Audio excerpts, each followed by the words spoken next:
Assalamualaikum warahmatullahi wabarakatuh. Inilah tugas moderator yang paling ringan karena pembicara-pembicaranya udah terkenal semua. Tidak usah ada waktu memperkenalkan karena ini seminar bedah buku berarti harus cepat-cepat dilakukan dan cepat-cepat apa intinya begitu. Silakan duduk, Mbak, silakan duduk. Makasih. Nah, bicara di tengah perbankan ini saya ingat sesuatu yang dulunya saya rahasiakan, tapi belakangan sudah bocor bahwa saya pernah dimarahi Bapak Presiden karena mengambil keputusan sendirian. Sehingga setelah mengambil keputusan itu 2 hari kemudian saya ditelepon, Pak Dahlan ini bagaimana mengambil keputusan yang begini besar kok tidak konsultasi dengan siapapun, dengan saya. Bahkan tidak dengan Wapres, bahkan tidak dengan Menko, bahkan tidak dengan Menteri Keuangan. Memang waktu itu saya agak nekat dengan taruhan diberhentikan juga enggak apa-apa. Begitu. Karena saya harus menjaga agar bank ini betul-betul menjadi bank yang hebat. Yaitu mengenai pengangkatan Direktur Utama Bank Mandiri. Karena saya mendengar bahwa calon-calon Direktur Utama Bank Mandiri ini terlalu banyak. Dan calonnya juga terlalu banyak. Kalau sampai ini saya konsultasikan ke mana-mana, pasti ini masuk angin. Karena itu saya renungkan sendiri, saya putuskan sendiri. Maksimum saya diberhentikan, nggak apa-apa. Begitu. Kemudian saya panggil yang akan saya angkat itu, saya bilang, Anda saya angkat sebagai Dirut Bank Mandiri, tanpa saya konsultasi dengan siapapun, berarti taruhannya adalah jabatan saya. Awas kalau nanti Bank Mandiri tidak maju, saya bilang. Iya Pak, saya bilang. Tapi Anda hati-hati, mungkin Anda juga akan dimarahi. Begitu, nggak apa-apa. Nah akhirnya ya kan cuma dimarahi kan tidak apa-apa. Yang penting kan bank ini harus selamat gitu dari perdagangan jabatan begitu. Dan saya juga sudah berhitung, toh rasanya tidak mungkin lah saya diberhentikan. Masa menteri diberhentikan di tengah jalan begitu, tanpa kesalahan yang fatal begitu. Belakangan saya tahu dari nada, saya kan tidak dipanggil, marahnya kan ditelepon dan panjang sekali, marahnya panjang sekali dan saya tidak menyela sedikit pun, saya tidak memberi penjelasan sedikit pun. Setiap beliau mengucapkan satu kalimat tentang kemarahan itu saya bilang, ya Pak saya salah. Beliau mengucapkan lagi, ya Pak saya salah. Terus begitu. Saya orang Jawa, beliau orang Jawa, ngerti lah. Begitu. Nah akhirnya ya sudah sampai segitu. Oh akhirnya saya mengambil kesimpulan ketika Bapak Presiden marah itu mungkin ada orang di depan beliau. Nah, sehingga beliau mungkin bisa mengatakan ini loh saya sudah marah begitu. Ya sudah kan saya tahu beliau juga tahu saya sudah berhitung itu. Nah sehingga judul buku ini yang ditulis Profesor Masud ini yang semuanya terkait yang begitu-begitu kan Pak. Ya semuanya yang terkait dengan begitu-begitu. Terkait dengan campur tangan, terkait dengan intervensi. Dan saya sendiri tidak jelas judul resilient, kompetitif, dan kontributif ini sebetulnya ini doa atau kesimpulan atau apa ini. Nah, karena itu kita tanya nanti beliau dan kebetulan ada ordalnya Pak Dodit dan ada Presiden Pasca Sarjana. Jadi nanti bisa menganalisa. Tolong nanti diuraikan ini doa atau ini laporan kemajuan. Gitu. Ini Pak Masud dulu, Profesor Masud dulu. Beliau ini orang Tulangan. Tulangan itu bagi pembaca buku itu lebih terkenal dari Surabaya. Tulangan itu di masa lalu. Yaitu di buku Bumi Manusianya Pramudia Anantatur, Tulangan itu ibu kotanya gula Indonesia. Begitu. Dan dari sana kemudian beliau ke SMA 1 Sidoarjo, berarti teman satu SMA dengan Ira Puspadewi yang kapan itu dapat gerasi dari presiden, pengampunan dari presiden itu. Jadi memang hebat-hebat lah beliau. Dan akhirnya doktornya di Universitas Muhammadiyah. S2-nya S2 Muhammadiyah. Doktornya di Adelaide, di Australia. Dan guru besarnya di Unisma Malang. Dan sampai sekarang masih menjadi guru besar di Unisma. Dan ini adalah buku yang ke-12. Jadi memang profesor beneran. Begitu. Ya. Terima kasih Profesor Masud, silakan. Terima kasih Pak. Berdiri dulu Pak, berdiri. Ya. Terima kasih Pak Dahlan. Saya ucapkan terima kasih Pak Dahlan dan Diswe.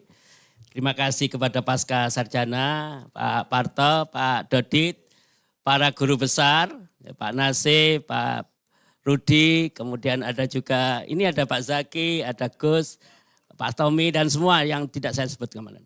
Pertanyaan yang sangat penting, ini doa, harapan atau laporan kemajuan. Ketika kita mengumpulkan 100 orang yang itu terdiri dari komisaris, direksi, bahkan customer, bahkan pemilik modal, kita 21% ini pemilik modal umum, bukan pemerintah, itu pasti inginnya kuat. Makanya harus resilient dengan tantangan yang sekarang ini.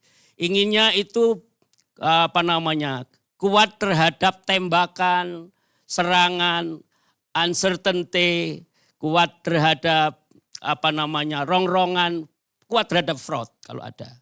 Kuat terhadap cyber attack dan sebagainya. Yang kedua, kalau ditanya mereka juga menjawab, bisa enggak bank kami, Bank Jatim atau Bank Jabar, bank mana pun harus kompetitif. Once tidak punya competitiveness, dia akan mati sendiri, enggak usah dimatikan oleh orang lain. Competitiveness ini adalah mata kuliah pasca sarjana atau pikiran pemilik modal, orang biasa pun kepingin yang di anaknya itu kompetitif. Bisa leading dihadap minimal di peer groupnya. Nah ini kalau kasusnya Bank Jatim, alhamdulillah ya kita sudah top 2, top 1 dan on the top sekarang. Labanya selalu tertinggi 3 tahun terakhir ini walaupun modalnya tidak paling besar. Yang ketiga, kontributif. Ekosistem dari bank daerah itu beda dengan Bank Umum Nasional. Kita ada DPRD, kita ada pemilik modal, kita ada PSP namanya. Bosnya Pak Zaki itu namanya pemilik PSP, pemegang saham pengendali. 51% di Bank Jatim ini Bu Khofifah Indar Parawansa memberikan suggestions, memberikan harapan, memberikan doa agar kontributif terhadap UMKM, ekonomi, kontributif terhadap pengembangannya. Laba kami itu kemarin tidak kita serap sebagai dibandingkan dividen, tetapi untuk investasi digital, untuk masa depan. Jadi 3 ini kata kunci, ini juga doa, ini juga pelaporan, dan ini juga capaian Bank Jatim yang kita cintai. Bapak Ibu di Bank BPD itu ada 27. Tadi diterangkan kalau dikumpulkan 27 BPD itu kita sampai 1.100 triliun. Itu dengan aset-aset bank yang gede-gede itu Mandiri, Bank BCA, BNI, BRI kita nomor 5. Sehingga sebetulnya ini tidak kecil-kecil amat. Belum yang syariah. Bank Jatim punya unit usaha syariah yang akan kita kembangkan karena ceruknya sangat besar. Sehingga sekarang kita buka Pak, salah satu gimana kita kompetitif itu ialah 380.000 ASN di seluruh Jawa Timur ini pilih UUS dulu, syariah dulu, setelah itu konven. Untuk mengangkat unit usaha syariah. Bank Jatim tidak memiliki aset yang terbesar. Yang terbesar kawan saya di BJB, yang kedua Bank Jatim dan itu gapnya tinggi sekali. Gapnya itu antara 183 triliun, kita 105 triliun. Tapi karena ada POJK yang mengatakan bahwa tidak boleh BPD itu kurang dari 3 triliun MIM-nya, ya, minimal inti modalnya. Karena kalau gitu hanya PPO aja, Pak Po itu apa yang bahasa Surabaya. Jadi impas saja hanya untuk gaji karyawan, untuk listrik, air, operasional, untuk dan lain sebagainya itu nggak dapat apa-apa. Oleh karena itu, nah alhamdulillah 2024-2025 Bank Jatim diikuti oleh istilahnya KUB, itu ada 5, ada 4, Bank Banten, Bank Lampung, ada 5, Bank Sultra, Bank NTB Syariah, Bank NTT. Kenapa pilih Bank Jatim? Salah satunya adalah menurut mereka ya, bukan menurut Masud Said, ini kompetitif Bank Jatim ini. Dan lumayan bagus. Termasuk diantara adalah introduksi teknologi di dalam platform-platformnya. Tapi kita nggak ngomong Bank Nasional. Kalau Bank Nasional dia bisa investasi 200 triliun hanya dalam waktu 5 tahun hanya untuk IT. Dan itu tidak mungkin dilakukan. Oleh karena itu begitu kita saja di 230-an miliar kita investasikan untuk penguatan teknologi. Di masa yang akan datang ini ada 9 chapter ini ya. Ada 9 chapter, ada agak akademik sedikit, what is resiliency, what is contributive, what is competitiveness dan sebagainya. Kemudian kita masuk pada harapan, ini tambahan, harapan OJK, pemerintah, Kemendagri. Saya mendapat insight dari pengawas perbankan di OJK, Pak Adian Ray dan ada Pak Tito Karnavian dan Bu Khofifah. Saya lihat ada benang merahnya. Benang merahnya adalah agar Bank BPD itu tetap kokoh, resilient itu. Tidak ada bank yang tidak pernah dapat serangan. Tidak ada bank yang tidak fraud, tidak ada. Ya, oleh karena itu harus survive kembali. Ini namanya resiliency. Itu ada hitungan-hitungannya. Yang kedua, competitiveness. Minimal, kalau Bank Jatim minimal kepada peer groupnya yang 26 itu. Dan 3 tahun sudah kita pertahankan. Kemudian kontributif. Nah, 2 tahun terakhir ini, laba Bank Jatim itu tertinggi dan share-nya kepada pemerintah provinsi 51%. PAD-nya sekarang kan seret. Jadi PAD paling tinggi di 8 BUMD terbagus di Jawa Timur adalah Bank Jatim selama 4 tahun terakhir ini. Apa istimewanya Pak Masud ini? Pemerintah provinsi dan kabupaten kota itu hanya menambah modalnya Pak. Yang terakhir itu 12 tahun yang lalu. Sehingga pada bahan yang sama kita harus tiap tahun meningkatkan laba. Inilah yang kita sebut sebagai perjuangan untuk menguatkan efisiensi, mengeluarkan hal yang tidak perlu. Kalau investasi sudah ada ukurannya. Untuk apa ini? Kapan ini kembali dan lain sebagainya. Ini ahlinya Pak Dahlan. Monggo, masih ada banyak pembicara, nanti saja. Monggo, terima kasih. Makasih Pak Masud. Dan beliau komisaris di dalam, jadi apa yang dikatakan mestinya akurat begitu. Termasuk bagaimana harus menghadapi keinginan-keinginan. Kalau bank-bank himbara keinginan pemerintah pusat, kalau BPD Jatim ini keinginan pemerintah provinsi. Yang kadang-kadang itu agak bertentangan dengan prinsip-prinsip perbankan, tetapi ya harus pandai-pandai mendayung begitu. Dan itulah kuncinya yang sekarang akan kita dengar dari Pak Dodit, bagaimana cara mengendalikan perahu di tengah 3 persoalan ini. Makasih, silakan Pak. Dan beliau ini sekarang udah doktor ya, dari Universitas Brawijaya mengenai administrasi bisnis. Makasih Pak Dei, Prof Masud, Prof Spato, Bapak Ibu sekalian yang saya hormati. Kalau komisaris sudah memberikan arahan, direksi menjalankan gitu ya. Jadi kalau ngelihat dari resilience, kompetitif dan kontributif, saya pikir tidak ada yang lebih relevan dari ketiga topik itu kalau kami di Bank Pembangunan Daerah itu. Tadi kan big picture-nya kan kita ber-27 ini mengeksekusi semua strategi untuk 34 provinsi. Jadi kalau kami 1 BPD, 1 provinsi. Tapi ada 1 BPD yang 6 provinsi, yaitu Bank Papua. 6 provinsinya tuh Papua, Papua Barat dan seterusnya.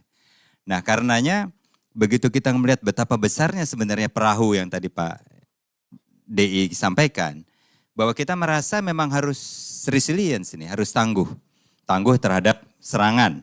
Salah satunya tadi Prof. Masud sudah katakan adalah serangan cyber. Bapak Ibu sekalian, Bank Jatim ini pernah merasakan kena serangan yang luar biasa besar di tahun 2004. Pak pasti paham, serangan itu mengakibatkan koreksi terhadap laba yang luar biasa besar. Dan mengubah sebenarnya peta jalan bagaimana kita melihat penguatan IT dan IT security-nya. Jadi alhamdulillah sejak dark days di bulan Juni tahun 2024 itu kami sudah menguatkan IT security-nya sehingga kata resiliennya tadi padahal sangat relevan. Serangan terhadap perbankan itu, hitungannya itu sekarang per detik sekitar 50-70 serangan per detik. Ya, jadi setiap hari Sabtu dan Minggu, tim kami yang ada sekitar 38 orang bekerja 24 jam sehari 7 hari seminggu, melihat melototi monitor yang berjumlah puluhan yang namanya SIEM. Security, Incident, dan Event Management. Itu adalah bagian dari capability IT untuk menahan serangan. Kami juga sudah menerapkan capability untuk memiliki proteksi di 3 layer jaringan, account, dan transaksi. Sehingga kita bisa memberikan alert yang lebih awal jika ada anomali dari transaksi-transaksi Bapak Ibu sekalian. Kalau Bapak Ibu adalah nasabah Bank Jatim saat ini, kami bisa memproteksi dari sisi account, jaringan, dan transaksi tadi sehingga transaksinya akan semakin aman menggunakan J-Connect atau mobile banking kami. Nah sekarang saya yang kedua kompetitif. J-Connect namanya Prof. Jadi J-Connect yang sekarang warnanya merah, biru, dan kuning silakan boleh dipilih. Nah kemudian yang kedua adalah kompetitif. Tadi bagaimana nih perahu menahan competitiveness? Kami paham bahwa kami ini bersaing tidak hanya terhadap 26 BPD lain tapi juga terhadap Bank Himbara yang ada 5 sekarang. Termasuk bank swasta besar-besar. Nah, competitiveness ini hanya bisa hadir jika kita memiliki produk dan layanan yang superior. Nah, karenanya di dalam buku Prof. Masud juga disampaikan bahwa untuk menjadi kompetitif tidak hanya mengeluarkan produk dan layanan yang biasa-biasa saja, harus lebih handal. Bagaimana handalnya? Indikatornya ada 2, mendekatkan diri kepada best practice-nya, siapa yang terbaik dari sisi layanan dan produk. Yang kedua adalah mendengarkan apa suara customer. Jadi 2 ini kami lakukan dan kami survei berdasarkan MRI untuk melihat bagaimana competitiveness kami dibandingkan itu. Dan sebagai salah satu yang hasilnya adalah Pak Dahlan, saya ingin sampaikan bahwa di bulan Maret tahun ini kami berhasil mengikuti Provinsi Jatim menjadi yang terbaik dalam championship yang namanya elektronifikasi transaksi pemerintah daerah. Jadi pemerintah Provinsi Jatim menjadi yang terbaik nomor 1, Bank Jatimnya terbaik nomor 1. Nah boleh berikan tepuk tangan. Namun kami tahu ETPD ini sesuatu yang ongoing, yang continue, karenanya kami tidak kemudian cepat berpuas diri. Kami ingin 38 kabupaten kota ini ETPD-nya naik terus. Yang mendekati ke angka 99,9%. Nah saat ini seluruh 38 kabupaten kota di Jawa Timur, ETPD-nya sudah di atas 90%. Rata-rata Provinsi Jawa Timur sendiri sudah 96,9%. Bulan-bulan ini adalah bulan-bulan penting di mana kami menyiapkan ETPD untuk kemudian dinilai oleh Kemendagri. Jadi itu competitiveness bagaimana kami juga harus bisa bersaing dengan bank-bank yang lebih besar. Yang ketiga adalah kontributif. Kontributif adalah bagaimana peran kami terhadap perekonomian daerah. Yang paling dekat adalah bagaimana sumbangan kami terhadap pelaku UMKM. Disinilah kami memiliki produk, jenis-jenis produk yang juga dibutuhkan oleh UMKM. Kalau kita melihat bagaimana UMKM itu diberikan panggung, menurut kami ada 3 yang harus kita bantu. Pertama adalah access to capital, yang kedua access to network, dan yang ketiga adalah access to distributions. Jadi ini kita membantu mereka, membukakan jalan buat mereka ketemu, kita lakukan business matching biar ketemu dengan buyernya. Kita berikan pembiayaan supaya mereka bisa merasakan memiliki modal yang kemudian mereka bisa mengangsur sesuai dengan repayment capacity-nya. Kita juga memberikan pelatihan agar mereka bisa mempackaging dengan lebih baik supaya produk-produknya kompetitif. Saya ingin berikan satu contoh, Pak DI minggu lalu ada di acara yang dihadiri oleh seluruh perbankan nasional di Pulau Bali di mana 3 UMKM yang dibawa oleh Jawa Timur, dibawa oleh Bank Jatim itu termasuk 2 yang paling laris. Yang satu dari Sidoarjo, jaket kulit. Yang satu lagi adalah Wastra yang dari Ngawi.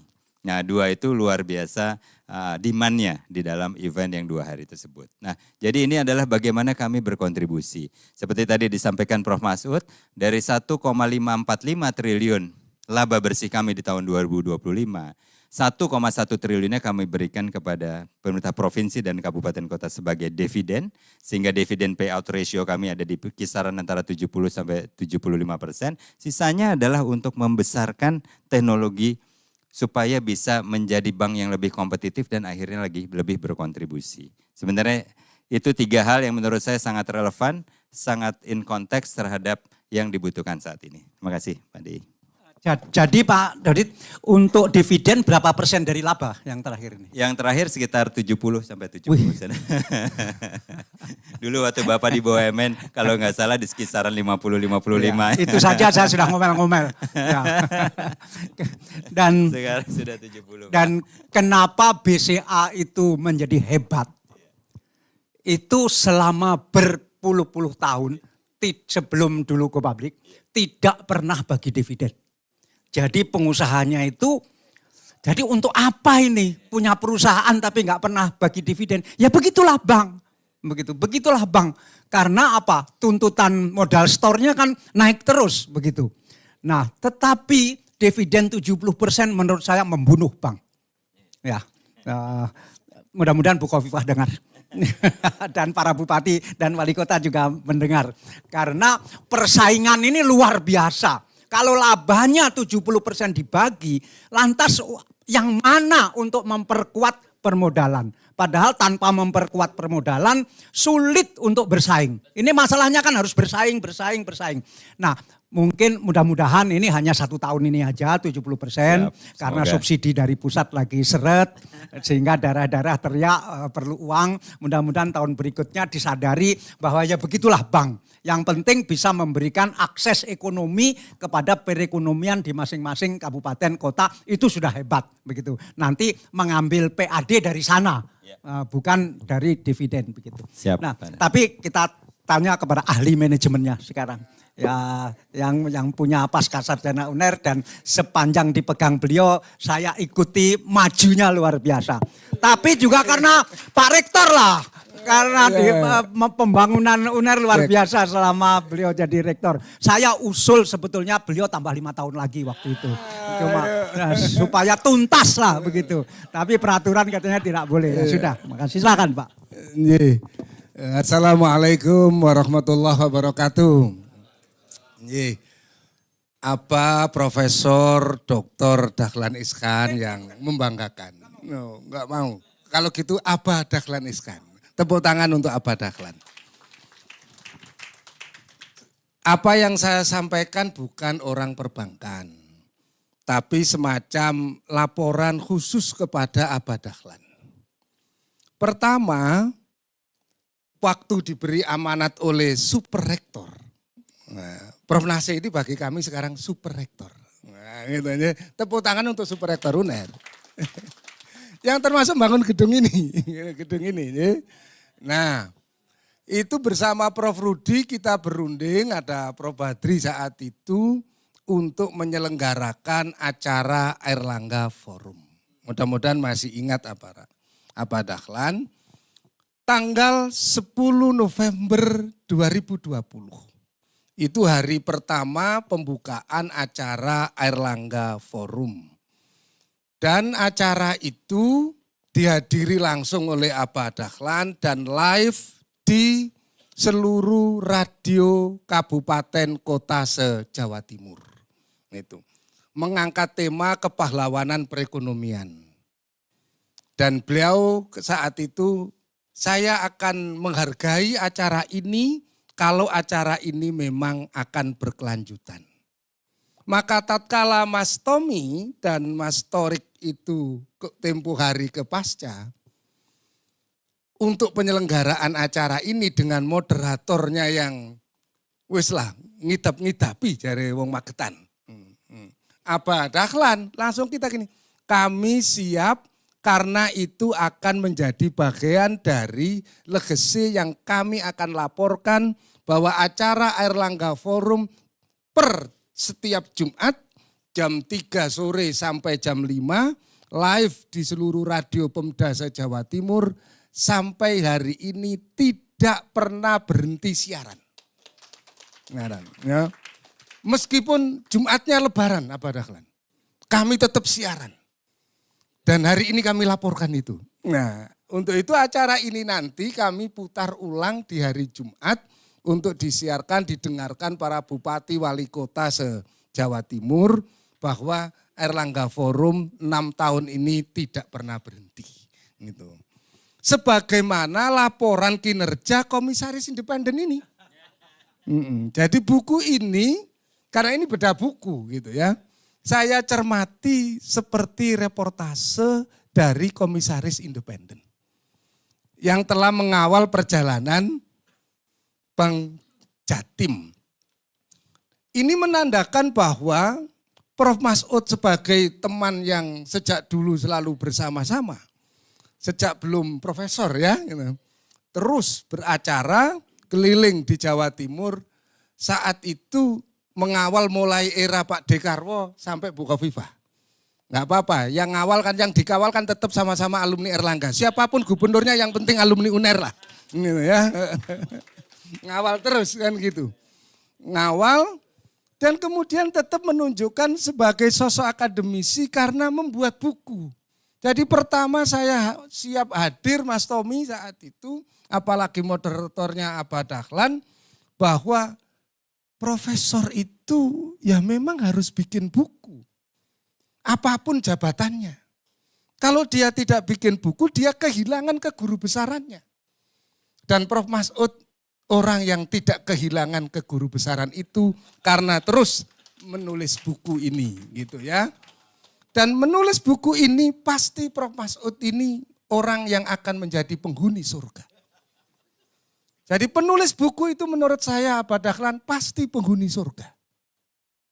Karena Tuhan yang sudah maha segalanya itu memberikan pengajaran kepada umatnya. Itu tidak dengan keris, dengan badai, apalagi ake. Tidak, Tuhan mengajarkan kehidupan ini dengan kitab sucinya. Untuk itu agama apapun panjenengan, Tuhan mengajarkan dengan kitab suci. Nah ini untuk menjawab doa tadi itu. Alladzi allamal bil kalam. Ku ajari engkau kan gitu. Manusia ini dengan kalam, jadi bukan dengan keris, dengan badai, dengan tombak, dengan celurit. Tapi dengan kalam. Dan Prof. Masud ini kemudian jadi komisaris independen di Bank Jatim, kemudian merefleksikan kinerjanya dengan menghadirkan buku, berarti Prof. Masud sedang menempuh jalan Tuhan. Sebagaimana surat Al-Alaq itu tadi. Wah, untuk itu penghuni surga kan gitu ya. Untuk itu nulis buku itu penting. Dan tatkala nulis buku, ini terjadi dalam era yang sangat digital hari ini, sepertinya lihat sampulnya Abah Dahlan, lihat sampulnya. Kenapa Prof. Masud masih bertahan warna ini? Ini seperti warna diswe memang. Nah ya, nah. Tapi aplikasi digital dari Bank Jatim, tatkala dipimpin oleh dirut baru, berubah warnanya. Ya Pak Dodi ya? Apa warnanya kita? Nah, warnanya hijau. Kenapa ini masih merah putih gitu ya? Kok sepertinya. Nah, jadi sekarang aplikasi di digital Bank Jatim kan warna hijau toh? Warna hijau. Dulu warnanya merah begini. Jadi ini sepertinya sampulnya tidak seindah warna aslinya mungkin gitu. Tapi kita mengapresiasi berarti apa? Inilah konsistensi Prof. Masud sebagai komisaris independen pada zaman itu. Dan konsistensi itu adalah pemikiran yang luar biasa. Selanjutnya ini agak menarik lagi nih Abah Dahlan. Tadi pertanyaan panjenengan kan bagus, ini ada resilience, kemudian ada kompetitif, ada kontributif. Sebenarnya babnya itu cukup 3 ditambah pembukaan dan penutup, itu berarti 5 bab. Tapi kenapa babnya dibuat 9? Kok ya pas menjelang Muktamar NU? Karena isinya kan orang bank yang ngomong, saya ini mencermati semacam simbol-simbol saja. Kenapa kok dibuat 9 bab? Kok tidak 5 bab saja? Wong isu besarnya cuma 3 kok ini. Tapi kemudian jadi 9 bab. Oh, ini pesan bahwa Komisaris Independen Bank Jatim ini akarnya jelas ISNU gitu loh. Akarnya ISNU, konangan iki konangan. Jadi akarnya di ISNU, maka apa yang terjadi adalah 9 bab bentang 9 atau Wali Songo. Jadi Jawa asli ini Wali Songo gitu ya. Jadi buku ini sangat Nahdliyin dan Nahdliyat gitu ya. Apa ngono Prof Masud padahal gak ya. Enggak. Jadi selanjutnya di sini menarik semua. Saya sudah baca habis, mudah-mudahan jenengan juga bisa baca habis. Bank Jatim saya ini bicara sebagai nasabah saja. Wong saya ini ya nyimpen di Bank Jatim. Entah apa Dahlan apa punya tabungan di Bank Jatim. Ada Bank Jatim gitu. Jadi kalau sudah di Bank Jatim, gimana Bank Jatim ini ndak akan tangguh, tahan banting. Wah memang ndak akan kekurangan aset kok. Nggak akan kekurangan aset. Kenapa nggak akan kekurangan aset? Wong urusan sahamnya jelas, sumber pendapatannya jelas, seluruh supporting urusan permodalannya pemerintah. Jadi anggarannya sudah ada di APBD ada. Baik itu provinsi dan kabupaten kota. Kalau kurang tinggal ada dana cadangan, penyertaan modal ditambah. Saya agak tahu begini karena setiap pembahasan raperda di DPRD Jatim 25 tahun ini saya selalu ikut soalnya. Termasuk urusan ini. Cuma itu enggak dimasukkan di sini apa. Bahwa memang tahan banting iya. Mau kompetisi. Loh kompetisi juga jelas dapat berkompetisi.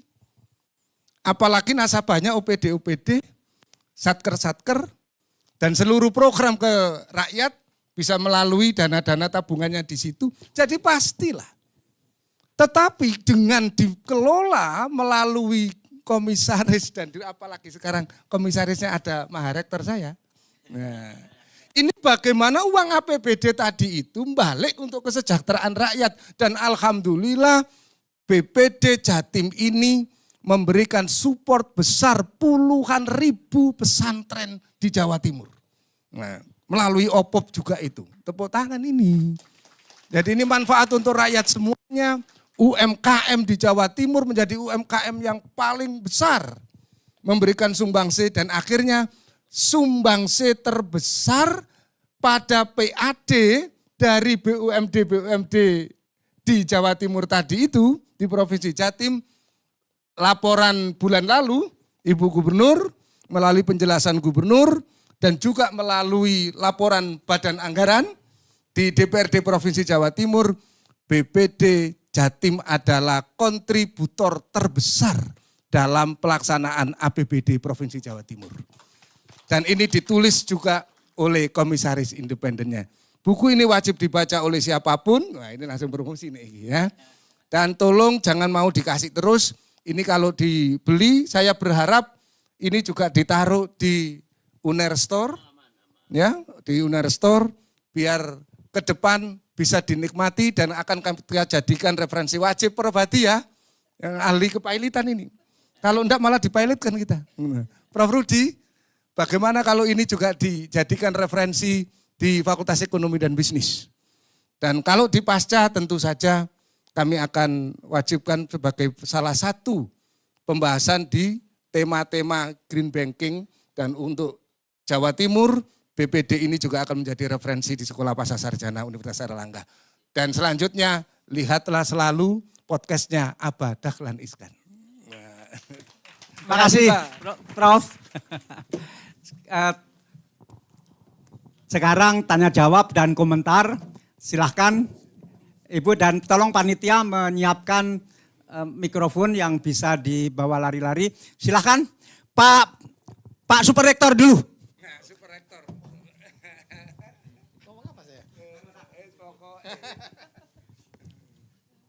Baik, terima kasih Pak Dahlan yang sudah kita kenal bersama gitu kan. Dan juga kawan-kawan Prof Masud, Mas Dodi dan juga Prof Parto. kesempatan sekolah biasa. Jadi saya hanya mengusulkan aja Pak, jadi Prof. Masud nanti di edisi berikutnya bisa bikin satu buku lagi Pak, yang berkaitan dengan BPD, tapi satu isu besar yang menurut saya perlu diangkat berkaitan dengan keberlanjutan Pak. Ya, karena kita masih menduga bahwa saat ini banyak bank yang pengennya maksimalisasi laba Pak.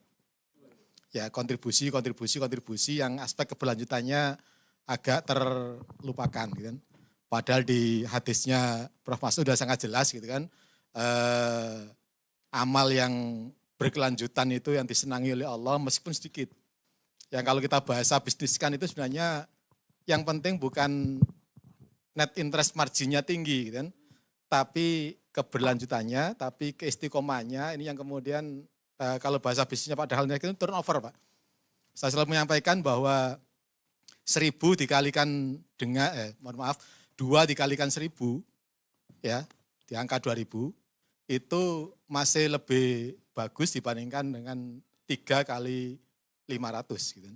Karena hitung-hitungannya jadi begitu. Nah aspek ini yang menurut saya harus menjadi perhatian karena hemat kami itulah satu-satunya aspek kompetitif yang harus kita dorong. Karena kalau enggak Pak, semua udah sama seperti itu gitu kan. Teknologi semua udah bisa kita tiru bersama sehingga bank harus punya daya kompetitifnya dan salah satu yang paling bisa dibandingkan, dirasakan terutama oleh UMKM adalah soal di price ini. Enggak apa-apa ngambil kecil aja tapi jumlahnya buahnya itu insya Allah akselerasinya jauh lebih baik lagi. Itu aja catatan kami Pak. Terima kasih. Sebetulnya Pak Profesor Masud bisa membalas dengan telak. Giliran komisaris berikutnya yang nulis buku itu. Begitu. Tapi silakan. Jadi betul keberlanjutan, sustainability itu menjadi bab yang belum kita bisa membaca. Karena VUCA kan, kita ini uncertain in every aspect. Kemarin kami di Jakarta dikasih tahu mantan di BSSN ya, Sandi Nasional bilang. Tadi Pak Dadit mengatakan in every minutes itu ratusan kali, serangan tiap bank. Sabtu Minggu dikirakan kita libur. Jadi ini keberlanjutan itu tidak saja dalam bidang bisnis, tetapi keberlanjutan apakah kalian tetap resilient dalam tahun ini, tahun depan, tahun 2023. 2030 itu katanya every bank will be elektronik. Dan pada saat itu ada di Venezuela, ada di beberapa negara, 4 negara, di-attack mulai dari kepolisiannya, dari unsur negaranya, banking sistemnya, semuanya off dalam waktu 3 hari. Hancurlah itu. Itulah makanya kami investasi pertama people, yang kedua IT. Karena 80%, ini rahasia ini, fraud itu, maling itu ada di dalam atau orang dalam yang bekerja sama dengan orang luar yang nakal. Jadi, oleh sebab itu resiliensi keberlanjutan ditentukan oleh banyak hal. Yang kedua, kita ini organnya BPD, seperti Bapak tahu kita semua, beda Pak Parto dengan kalau di bank-bank nasional yang umum. Karena ya profit. Seperti Prof. Nasi katakan kita harus mikir, jangan mahal-mahal. Padahal kalau nggak mahal kita labanya sedikit. Padahal kita tertinggi gitu kan. Kemudian jangan terlalu keras terhadap kur misalnya. Karena kur itu banyak yang nggak bayar, yang nggak bayar memang orang tidak punya gitu. Gitu itu kan sulit kita. Yang ketiga tadi katakannya, ini data autentik, kita memang berkomitmen untuk memberikan laba yang banyak karena itu tuntutan, tidak hanya tuntutan gubernur sebagai pribadi, karena itu kesadaran kita bahwa bank ini ada dan harus berkontribusi sebanyak-banyaknya. Kalau kami Pak dikasih hanya 40% laba dibagi kepada dividen, kita akan cepat dan akan bisa nomor 1 selama banyak tahun. Itu jaminan kami. Jadi kami ini masih ada coro-coro Jawa Timurannya lah. Ketika kawan-kawan DPR ngomong, kamu kok kasih cuma sekian? Padahal Bank Jateng itu lebih dari 70% katanya gitu. Saya bilang, Bank Jateng lihat investasi ke depannya apa. Kalau enggak apa, boleh kami kasihkan seperti Bank Jateng. Tetapi masa depan kami keberlanjutannya tidak terjamin. Bagaimana itu nanti? Yang ketiga, jadi di BPD Jatim itu Pak, 51% itu miliknya Provinsi Jawa Timur. Itu 12 tahun yang lalu. Pemisahan dari kekayaan. Dititipkan ke kami untuk di bisnis. Kemudian 21% dari 38 kota kabupaten. Kemudian 26% dari umum dan lain sebagainya. Jadi kita ini miliknya publik. Karena itu hanya dititipkan. Once sampean punya uang, provinsi punya uang, kabupaten punya uang, dititipkan lagi 3 triliun tiap tahun kepada kami akan tambah besar. Jadi ini kami laba terus, dikala modal sudah tidak diberikan lagi selama 12 tahun. Ini kalau orang akuntansi ngerti gimana menghitungnya ini.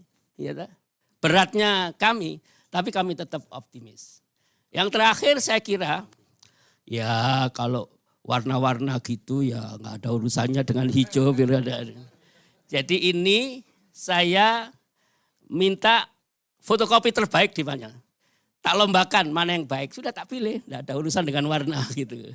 Yang ketiga 9, kalau kita punya materi A, bab, ini bisa 3.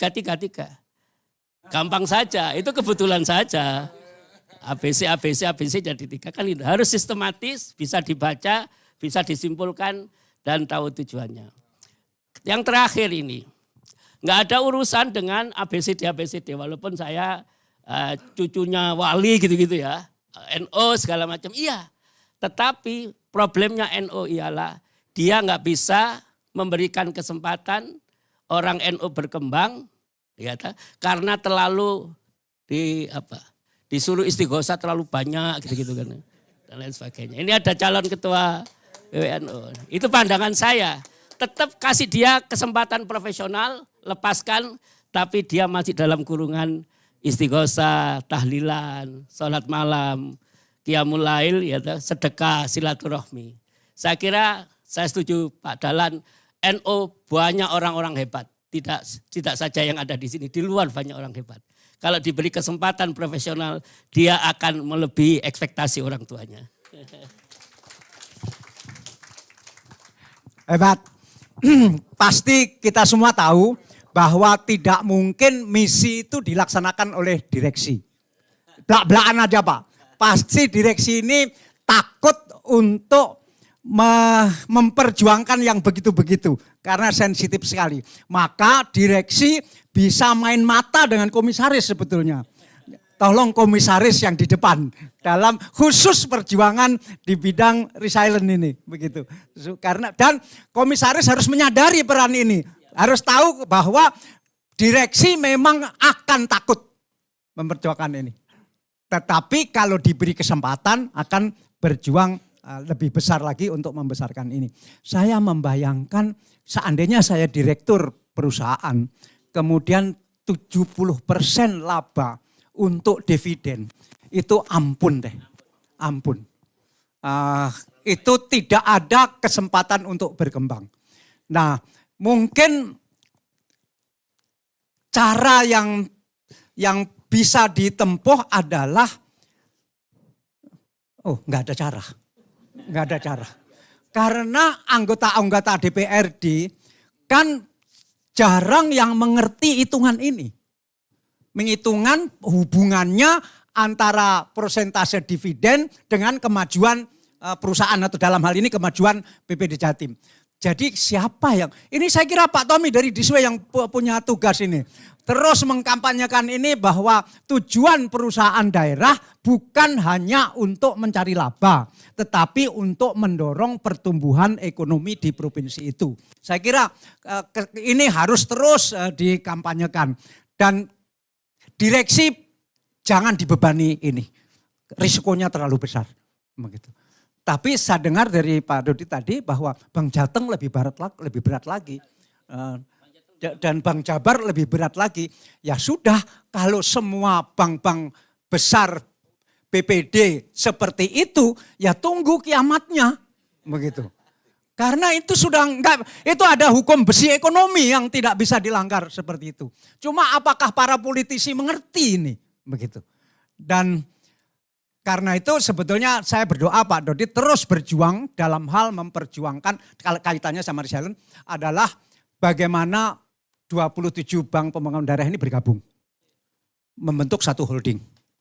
Dan pemilik holding bukan merah putih. Tetapi proporsional bank-bank di provinsi-provinsi ini. Dan kalau misalnya itu sulit mungkin dimulai dari syariahnya. Ada berapa syariah itu bergabung dulu supaya tidak frontal gitu.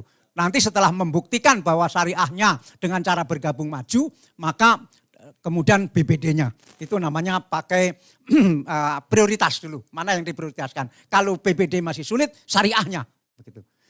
Dan itu yang dulu saya perjuangkan di tingkat nasional dan berhasil karena dengan kampanye model begini. Kita ini Indonesia bank syariahnya kok kalah jauh dari Malaysia. Padahal penduduk Islamnya berlipat-lipat gitu. Tapi sekarang sudah berubah itu. Sekarang silahkan yang lain. Yang angkat tangan dulu di belakang, kemudian di tengah, kemudian nanti Bapak minta maaf ya meskipun di depan karena duluan yang angkat tangan di sana. Silahkan memperkenalkan diri. Nggak usah pakai assalamualaikum, nggak usah pakai yang terhormat langsung. Ya.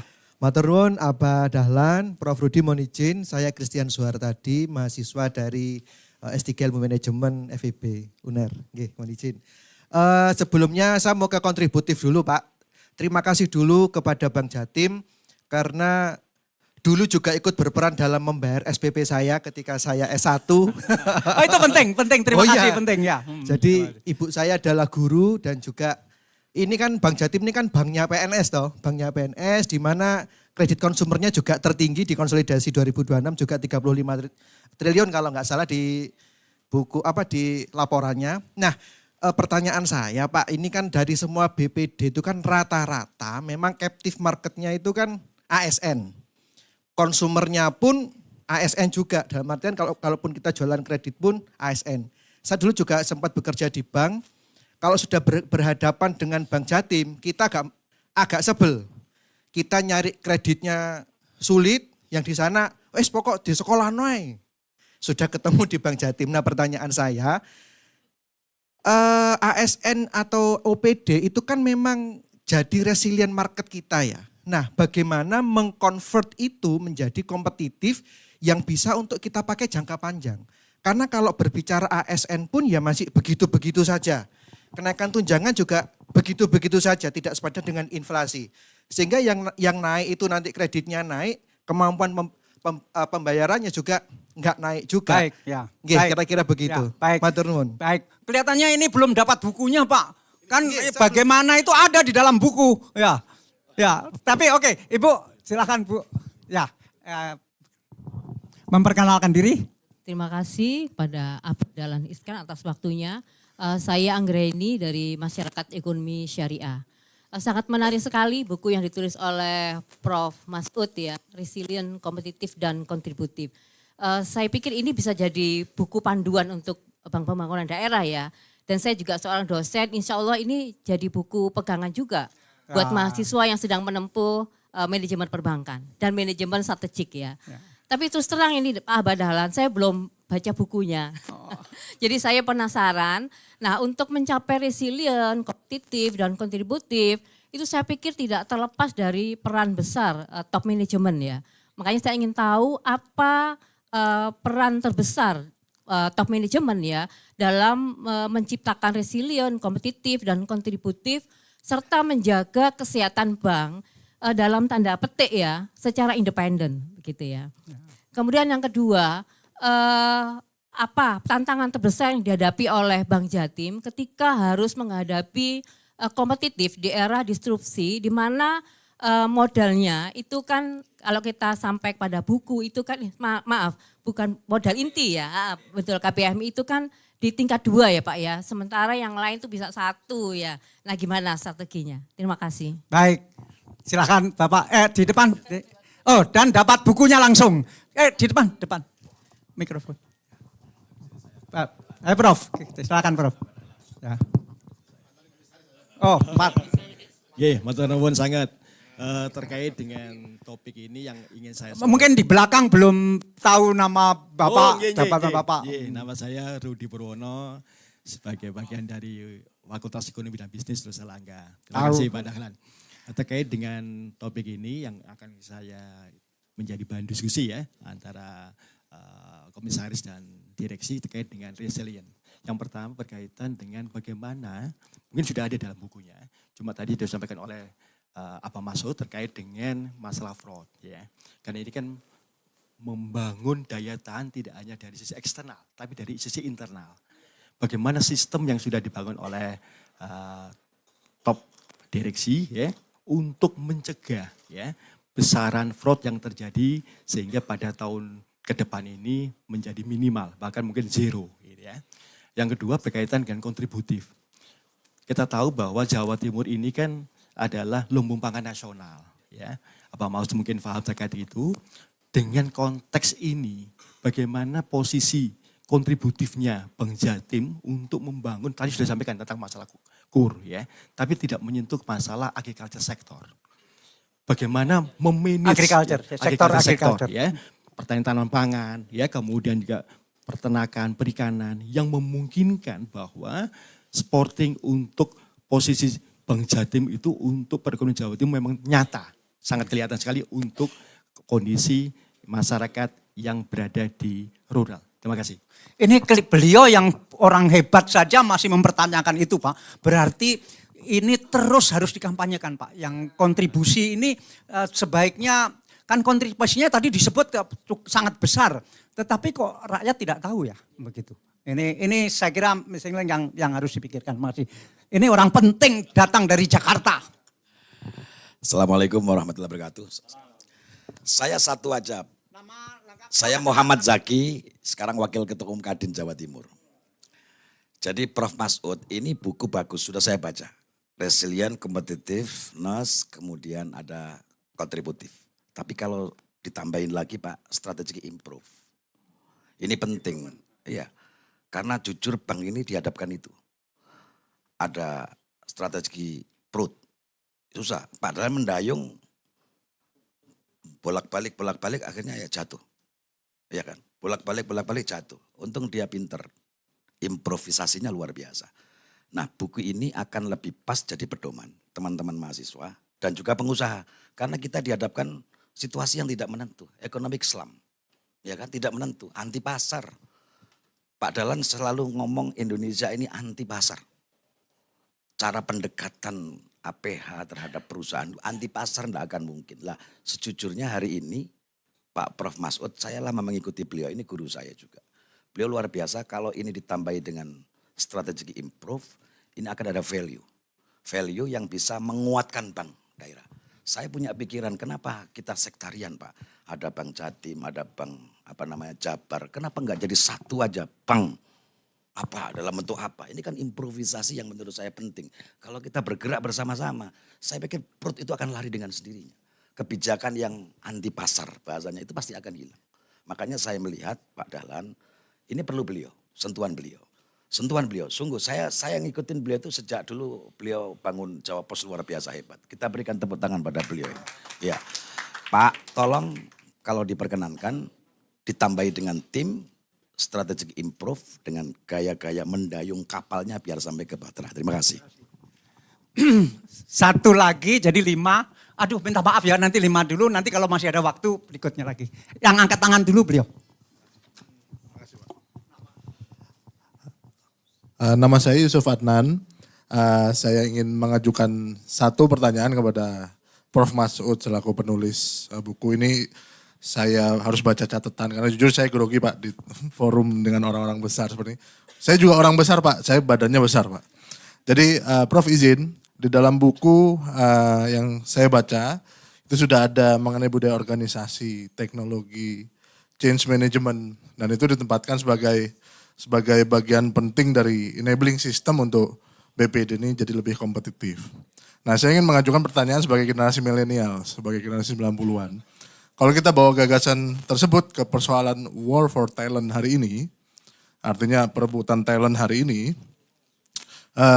ketika generasi muda cenderung melihat, let's say melihat Himbara dan bank digital sebagai tempat kerja yang lebih modern, kalau di pusat kerja di SCBD dan segala macam, apakah BPD, dalam hal ini Bank Jatim, ini cukup melakukan pembenahan branding saja, atau justru perlu melakukan transformasi yang sangat fundamental? Sebagai contoh, transformasi fundamental terhadap budaya, kepemimpinan, teknologi, dan juga career path. Kira-kira seperti itu. Demikian, terima kasih. Silakan Pak Dodi dulu, karena tadi ada pertanyaan penting di bidang itu. Silakan Pak. Ya, Prof, maksudnya beliau dulu. Ya. Penanya pertama tadi. Siap. Yang mahasiswa S3 dari FEB, jadi muridnya Prof. Rudi ini. Jadi memang di Bank Jatim itu captive-nya adalah ASN. 386.000 ASN itu setiap bulan payroll-nya melalui Bank Jatim itu rupiahnya sekitar 1,5 triliun. Ya, dan kami bayarkan di setiap tanggal 1 jam 00.00. Jadi kalau udah mulai subuh itu kami bangun, yang pertama kali saya cek itu mobile banking kami. Apakah ada problem apa enggak di tiap tanggal 1. Kalau tidak ada problem, 386.000 ASN tersebut sudah bisa bertransaksi. Transaksi ASN ini luar biasa banyak. ASN yang menggunakan mobile banking itu sebanyak di atas 100 kali dalam sebulan, itu dalam 2 bulan terakhir, 3 bulan terakhir tumbuhnya itu antara 80-90% year on year. Jadi ketergantungan mereka terhadap Bank Jatim itu tinggi sekali. Di sisi lain itu kemudian menjadi juga challenge buat kami, apa iya kami hanya bank ASN? Jawabannya tentu tidak. Populasi Jawa Timur 42 juta, hanya nomor 2 setelah Jawa Barat. Namun rekening kami, jumlah rekening baru 8 juta.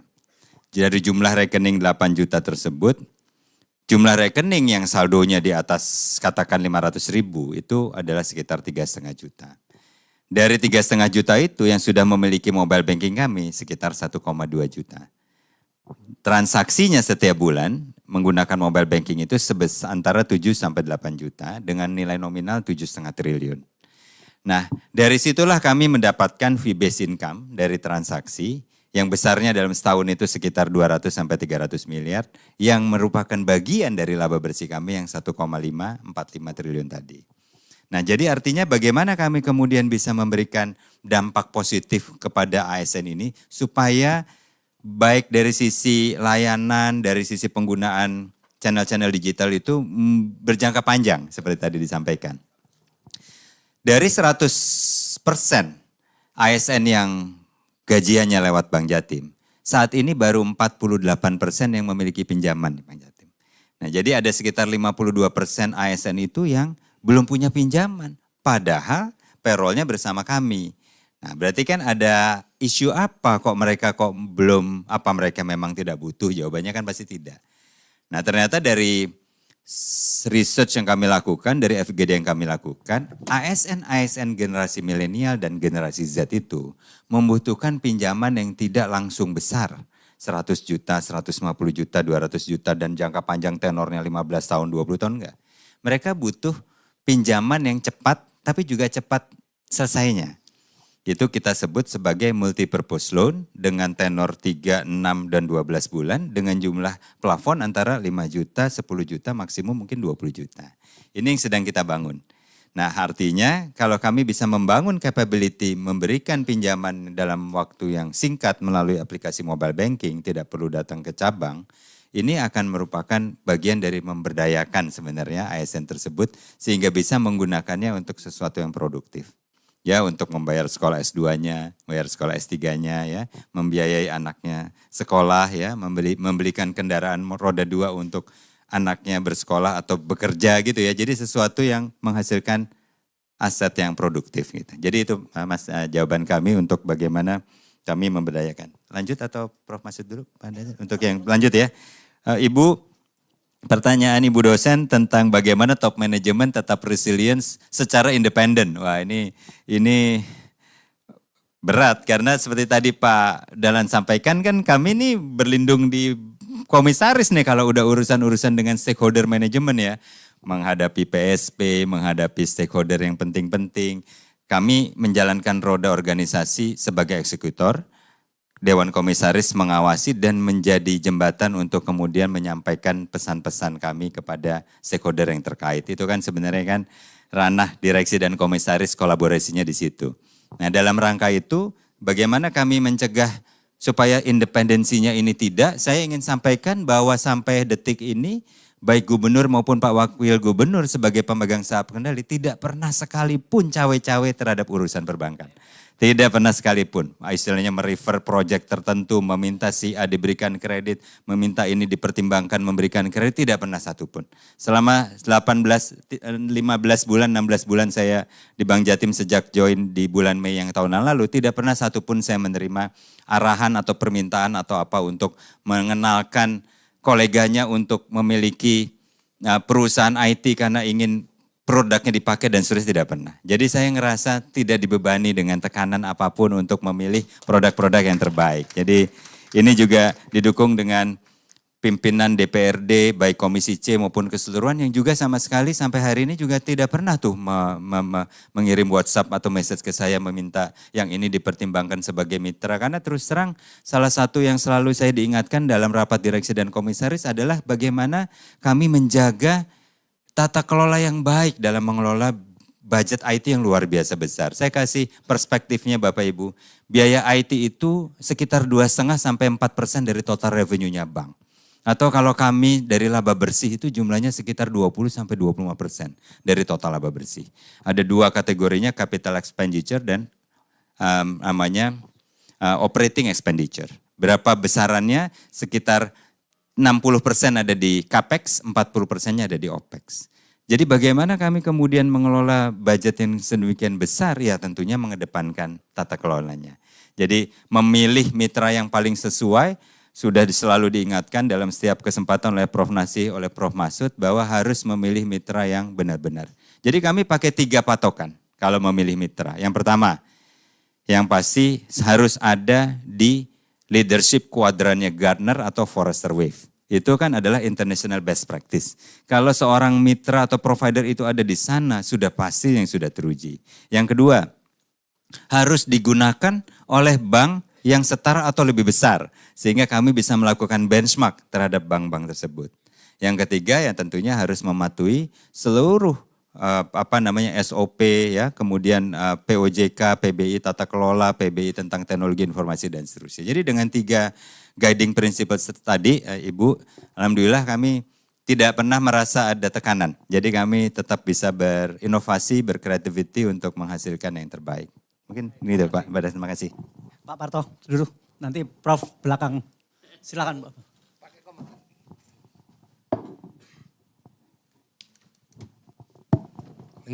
Terima kasih untuk seluruh penanya tadi, tepuk tangan yang hebat, Pak. Nah, tepuk tangan. Pasti akan dapat hadiah buku dari penulis gitu ya. Saya nambah saja begini. Insya Allah sebagian besar mahasiswa dan ASN di Universitas Airlangga ini juga punya tabungan di Bank Jatim. Apalagi Prof. Nasih. Nah, Prof. Nasih yang bangun gedung ini. Karena di lantai 2 itu berkantorlah Bank Jatim.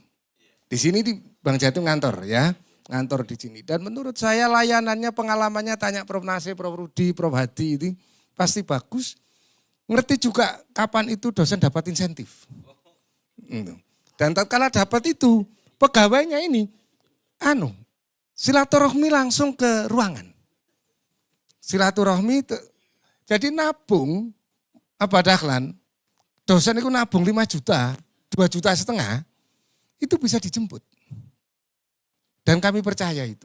Jadi akhirnya diserahkan, mereka sudah bawa, nggak pakai antri ke sini, nggak pakai antri Prof, nggak pakai antri Pak dosen, jadi nggak pakai. Jadi kami tinggal WA bahwa kami perlu nabung misalnya gitu. Nabung. Jadi nabungnya kan enggak besar-besar, dosen soalnya, kecuali yang dosen jadi komisaris. Nah ya, yang jadi komisaris gitu ya. Apa yang mantan komisaris gitu ya. Prof Rudi itu mantan komisaris 2 periode itu. Nah, nabungnya mungkin besar gitu. Jadi kita nabung biasa dilayani dengan baik dan kalau antri sampai WA dulu kita ketemu di sini itu dimasukkan ada ruangannya tapi tidak ada apa-apa di situ. Tapi artinya ada satu proses pelayanan yang terbaik menurut saya dari Bank Jatim. Untuk itu tadi yang urusan SPP, urusan bayar-bayar, PDAM, telepon ya. Semua sudah ada lengkap. Ngalang-ngalai yang bank-bank himbara. Dan akhirnya kita menjadi nyaman di Bank Jatim. Apalagi kalau akhir tahun itu biasanya dapat kalender. Apakah setelah acara ini besok akan ada tambahan di luar kalender? Nah itu soal lain. Nah kayaknya tapi standar di situ jam. Jadi kita kalau acara kerjasama misalnya, karena kami bermitra itu bermitra dengan beberapa kabupaten kota acara kami. Misalnya kami kemarin Dahlan tanggal 20 sampai tanggal 26 Juli itu ada 200 delegasi dari 49 negara. Misalnya hadir di acara sekolah pasca gitu. Kita ke Pemda kerjasama dengan pemerintah daerah itu pasti dapat supportnya juga dengan Bank Jatim. Artinya Bank Jatim sangat akrab dengan sekolah pasca khususnya. Apa karena komisarisnya itu juga mantan rektor, super rektor gitu. Jadi nyaman berarti apa? Kami dibuat nyaman di Bank Jatim maka kami senantiasa nabungnya arah-arah itu ada yang di Bank Jatim. Baik, gitu. Baik, Prof Masud silakan. Baik, yang mahasiswa. Saya ingin cerita, nulis buku hari ini bestsellernya Kompas. Tapi saya tidak pernah mengambil royalti karena sangat kecil dan begitu dikatakan sebagai bestseller itu sudah dimiliki banyak orang tapi di toko nggak dibeli. Itu biasa. Jadi niat saya apa? Di rumah ada 500, di Bank Jatim tidak ada 1 rupiah pun kembali ke saku saya ini. Kalaupun ada yang tahun lalu itu ke yayasan ya yang baik-baik lah gitu. Sehingga ini saya bawa setiap event tadi 25 sama 20. Siapa yang butuh silakan ambil. Yang kedua, kita ini beruntung ya untuk transformasi. Kita beruntung di Jawa Timur. Karena Ibu Khofifah itu tahu soal ini. Tahu independensi, beliau pernah jadi DPR, pernah jadi menteri, waktu dari DPR zaman itu. Sehingga tidak memaksa kami untuk memberikan hal-hal di luar good corporate governance. Sampai hari ini, saya saksinya. Dan saya juga lapor kepada beliau, Bu banyak masalah di sini. Salah satunya ialah, tadi kalau di korupsi itu kan paksaan, tipuan, atau kita disogok dan sebagainya. Once itu terjadi maka tidak ada kepercayaan. Jadi di sini ada bab namanya enabling system perbankan daerah best practice from East Java. Kita biasa didrive oleh beliau agar Bank Jatim ini yang penting kompetitif lah, menang dulu. Dan pasti siapa yang menang pasti ada kontribusi.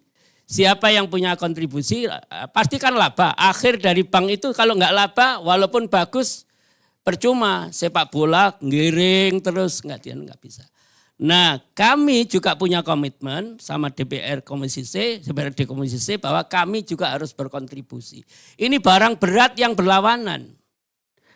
Barang berat yang berlawanan dan kami harus lakukan. Yang kedua dari Ibu Anggreni. Jadi kami sangat berterima kasih kepada Pasca Sarjana UNER kalau di FEB ini menjadi bagian. Karena menulis begini, saya lihat apakah ada direksi komisaris yang nulis buku Bank Jatim. Atau Bank Jabar, atau bank lain. Saya tulis tidak ada. Jadi kekosongan ini menjadi kita untuk keen to write. Jadi kepingin untuk menulis karena nggak ada barang ini. Saya tolong dilaporin kalau ada ekosistem perbankan yang mengevaluasi kasus 1-2 bank. Dan kami komparatif di Jawa. Kalau kami ini komparatif Jawa aja. Bank Jakarta, Bank Jateng, Bank Jabar, dan kita. Bank Yogyakarta juga ada tapi skopnya kecil.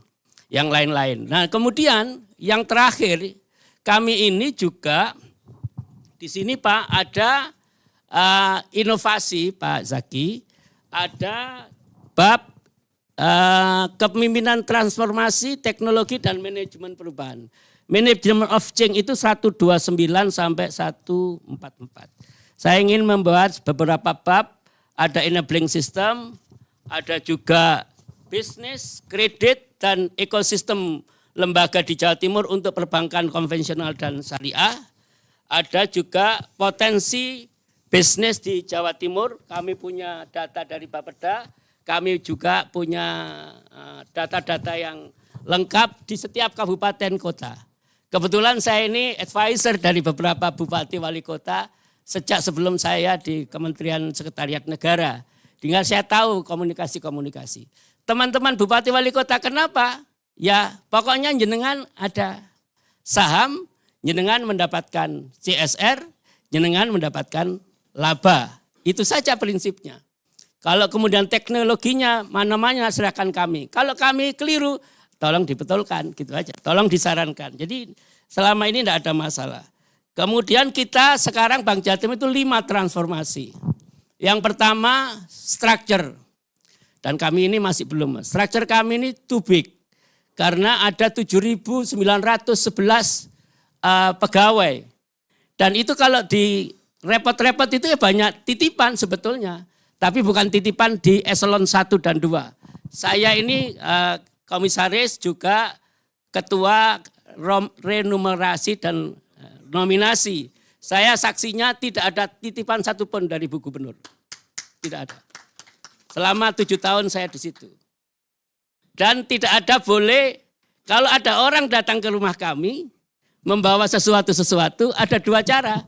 Sampean yang keluar ataukah barangnya yang keluar.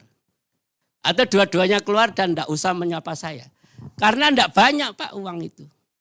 Dengan reputasi, dengan dedikasi, dengan nama baik, tidak banyak uang itu. Kecil sekali. Ketika saya menerima, atau yang lain menerima tim, maka pada saat itu pula ngomong, 7.000 orang itu ngomong. Dan tidak dipercaya lagi. Tapi kalau sudah tidak percaya, maka akan kacau sistem culture kerjanya. Kalau sistem kerjanya kacau, kacaulah seluruh bank itu. Ini beratnya Pak. Untuk resiliensi pribadi. Gitu. Doakan saja, ini gak gampang itu. Karena uang 100 triliun. Ya, orang kalau enak jadi komisaris, gajinya tinggi. Ya silakan saja jadi komisaris. Toh tidak gampang-gampang amat untuk menseleksi OJK. Kan begitu. Kemudian ada pertanyaan juga dari Pak Rudi Purwono. Pak Rudi Purwono bagaimana berkaitan dengan fraud. Ya. Kita mengalami fraud dan tidak ada bank yang tidak mengalami fraud. Hari ini kalau jenengan buka BPD, ada BPD yang ya Allah, fraudnya itu sampai memanggil orang tertinggi di situ.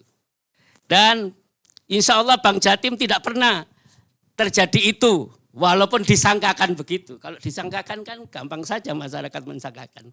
Menyangkan zon itu, prasangka buruk itu adalah salah satu penyakit jiwa di kita semua. Dan itu kalau zon itu dijadikan fakta, maka harus ada fakta yang membuktikannya. Kemudian juga dari Pak Yusuf, sayalah yang minta 2 tahun lalu, sampean dan kita jangan bilang Bank Jatim bagus.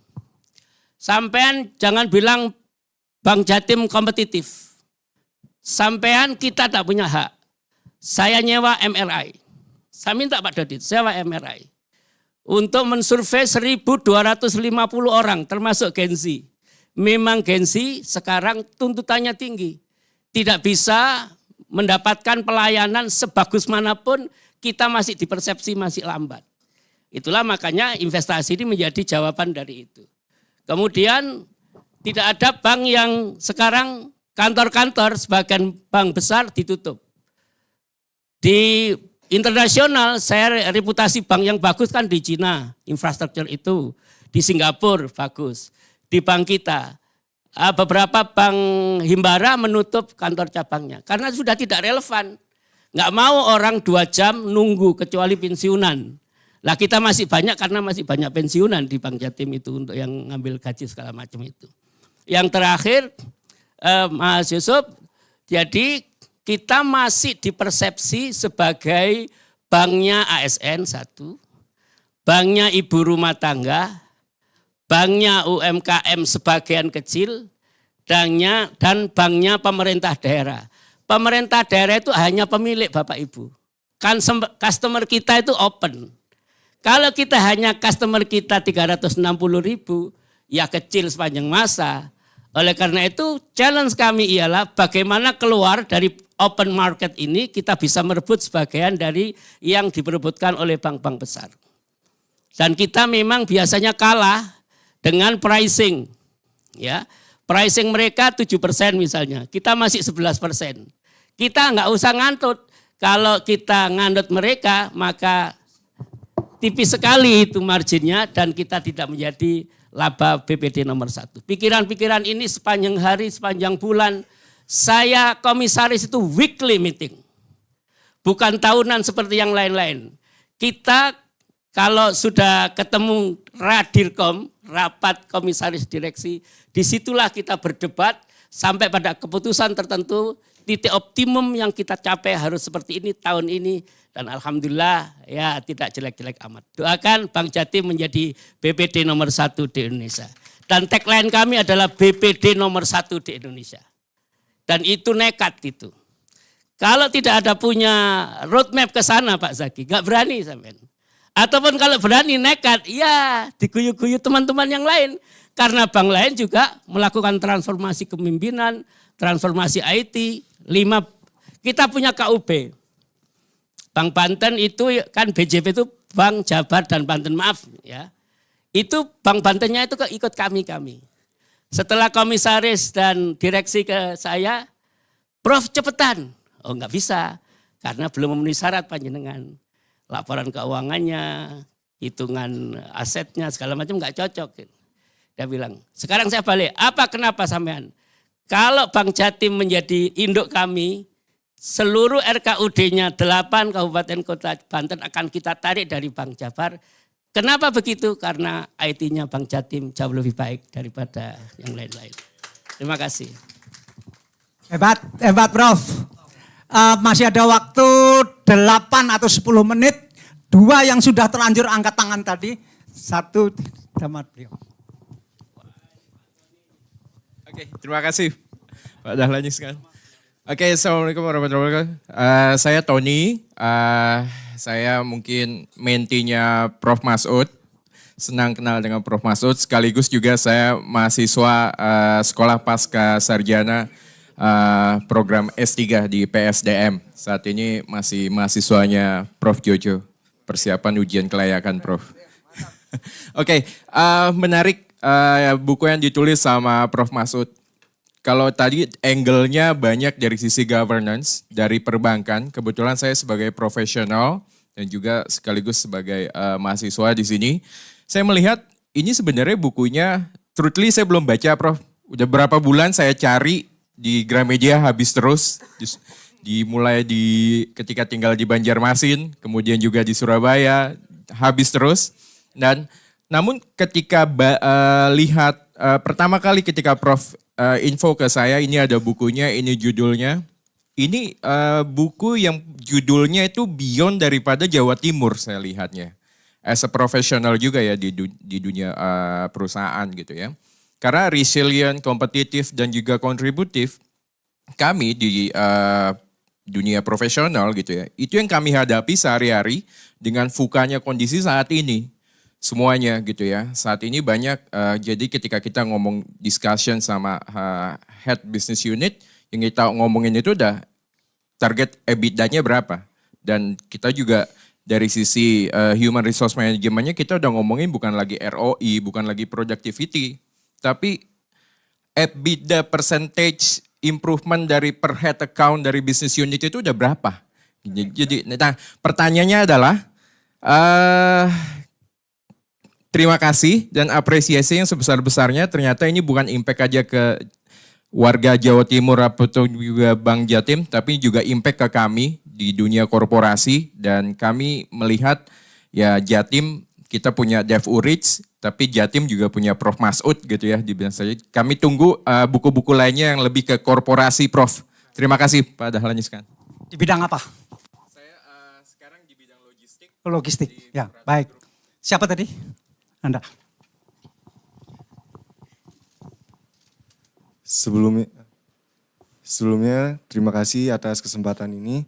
Saya izin memperkenalkan diri. Saya Huzaifah Rafsanjani Kunandar, mahasiswa baru Fakultas Hukum Universitas Airlangga. Di kesempatan kali ini saya ingin menanyakan, sebelumnya saya sangat tertarik dengan konsep kompetitif and kontributif terutamanya. Yang ingin saya tanyakan adalah di antara mengejar profit atau membangun daerah, yang mana yang harus diprioritaskan oleh BPD. Mungkin itu saja yang ingin saya tanyakan. Terima kasih. Sebaiknya jangan direksi yang menjawab nih. Yang menjawab sebaiknya Direktur Pasca Sarjana. Silakan.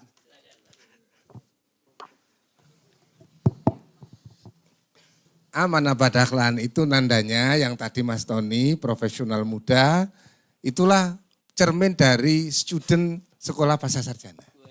Ya, yang memberi apresiasi penulisan dan saya yakin ini juga akan dilanjutkan, dijadikan referensi untuk bedah buku di kelas-kelas sekolah pasca sarjana. Ya Mas Tony ya, samping nulis disertasinya gitu ya. Soal dunia perbankan kan urusan para pengusaha gitu. Dan bagaimana ke depan kita selenggarakan ini berkelanjutan untuk langsung bekerja sama Bank Jatim, mumpung ada Pak Dodit, bersama-sama untuk di acara seminar nasional atau nanti ada agenda bulan Agustus ini, Sabtu besok itu kita ada International Immunology Day atau nanti pertengahan September kita ada International Conference dengan Thailand, misalnya kita minta bersama-sama bicara soal ini juga menjadi bagian dari tema pembicaraan International Conference tanggal 16 September ya. Termasuk ngajak dari Huzaifah dari Fakultas Hukum. Nanti bisa berkolaborasi juga bersama-sama dengan Didan dan Farhan ya. Kita akan selenggarakan bersama, lebih serius lagi ngundang Prof Masud. Berkenan Prof. Untuk memperkenalkan lebih jauh pada student impact bagi Bank Jatim untuk pengembangan mahasiswa, keberlanjutan perkuliahannya. Langsung juga mungkin ada beasiswa dari Bank Jatim yang bisa ditawarkan di sekolah pasca. Abadahlan gitu, saya pikir lebih manfaat lagi untuk riset-riset dunia perbankan. Kalau disertasi dan tesis itu berkenaan dengan dunia perbankan, khususnya ngambil studi untuk Bank Jatim, kalau ditawarkan ada scholarship dari Bank Jatim, saya pikir kami terima dengan senang hati. Baik, langsung aja bisa diskusi. Terima kasih. Pak Prof Masud, silakan. Komentar pendek. Pendek aja. Saya setuju. Jadi pikiran kami sama Pak Tony dari Adaro Corporation sama. Jadi semua perusahaan, tidak Bank Jatim, tidak bank yang lain, perusahaan apapun, sekarang harus kompetitif. Otherwise, kompetitif or die. Matilah kalau tidak kompetitif. Yang kedua, resilient. Karena VUCA tadi, saya bilang, negara pun bisa shutdown kalau dia tidak hati-hati dengan sistem administrasi kenegaraannya yang semakin lama itu semakin elektronik. Dan bank harus elektronik. Kalau bank tidak elektronik itu bank detail namanya. Kan tidak mungkin lagi kita back to old fashion. Jadi ini nilai sampai hidup Pak. Iya kontributif itu harus maslahah lah kan gitu. Resilient itu harus sabar, harus tawakal, harus kuat dalam pribadi itu. Competitiveness dia berapa antara pahala dan dosa kan gitu-gitu. Sehingga ini sebetulnya nilai-nilai yang saya pelajari. Hanya 71 buku yang saya review. Dan beberapa laporan, mungkin laporannya bisa ratusan, hanya di 209 bab, Dan ini saya kira pintu masuk bagi saya ya. Mohon maaf kalau ada yang kurang. Kalau disertasi saya itu Pak Dahlan, maaf. Itu katanya dosen saya disertasi yang strukturnya paling baik di Australia waktu itu. Boleh tahu tentang apa?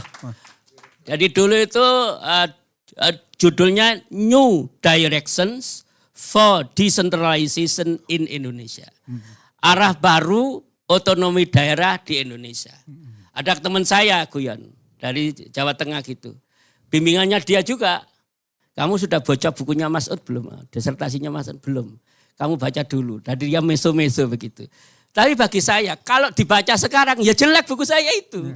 Jadi Karena buku itu tidak pernah sempurna. tidak new direction lagi. Tidak Jadi new direction, old direction lagi.